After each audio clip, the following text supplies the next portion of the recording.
রাতভর ইসরায়েলকে লক্ষ্য করে ভয়াবহ ক্ষেপণাস্ত্র হামলা চালিয়েছে মধ্যপ্রাচ্যের সিংহখ্যাত দেশ Iran.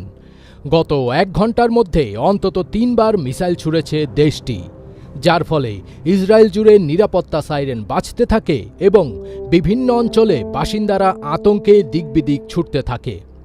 The Times of Israel Bangladesh সময় সোমবার রাত 1:45টার দিকে জানায়, ইরান নতুন করে মিসাইল ছুড়েছে। এতে করে দক্ষিণাঞ্চলে সাইরেন বাজছে, জনগণ আতঙ্কিত হয়ে বাংকারে লুকাচ্ছেন। অন্যদিকে পারস্য উপসাগরে মার্কিন বিমানবাহী রণতরী ইউএসএস আব্রাহাম লিঙ্কনে ক্ষেপণাস্ত্র হামলার দাবি করেছে ইরানের রেভলিউশনারি গার্ডস।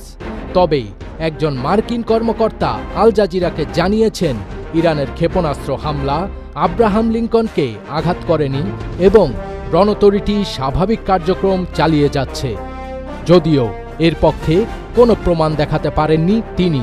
টানা 3 দিন ধরে যুদ্ধের আগুনে দাউ দাউ করে পুড়ছে মধ্যপ্রাচ্য। খামেনি হত্যার প্রতিশোধ নিতে ইসরায়েল সহ মধ্যপ্রাচ্যে থাকা মার্কিন ঘাঁটিগুলো নিশানা করেছে Iran. Qatar, Bahrain, Jordan, Oman, Kuwait, Saudi Arab এবং সংযুক্ত আরব আমিরাতের একাধিক বিমানবন্দর, আবাসিক ভবন এবং হোটেল ক্ষতিগ্রস্ত হওয়ার খবর পাওয়া গেছে। হতাহত হয়েছেন বেশ কয়েকজন মার্কিন সেনাও। তেল আবিব, হাইফা এবং জেরুজালেমের একাধিক ইসরায়েলি লক্ষ্যবস্তুতেও ইরানের ক্ষেপণাস্ত্র হামলায় হতাহত ও ক্ষয়ক্ষতির খবর পাওয়া গেছে। সূত্র জানিয়েছে, ইরানের একটি মিসাইল সরাসরি তেল আবিবে আঘাত এনেছে। তবে বাকি মিসাইলগুলো আকাশে ভূপাতিত করে দেওয়া হয়েছে কিনা সেটি নিশ্চিত নয়।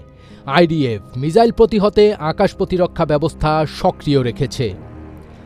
এদিকে ইরানের নতুন করে ভয়াবহ হামলা হয়েছে। সীমান্তবর্তী একটি রেজিমেন্টের সদর দপ্তরে এই হামলা চালায় ইসরায়েল। এতে 40 জন সেনা নিহত হয়েছেন বলে খবর পাওয়া গেছে। এরপরই ভয়াবহ হামলা শুরু করেছে ইরানও।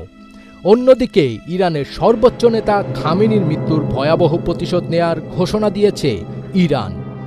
এরই মধ্যে মসজিদে জামকারানে লাল পতাকা উত্তোলন করা হয়েছে। এর অর্থ হল ইরান প্রতিশোধ নেবে, নেতা হত্যার রক্তের বদলা চান ইরানের জনতা।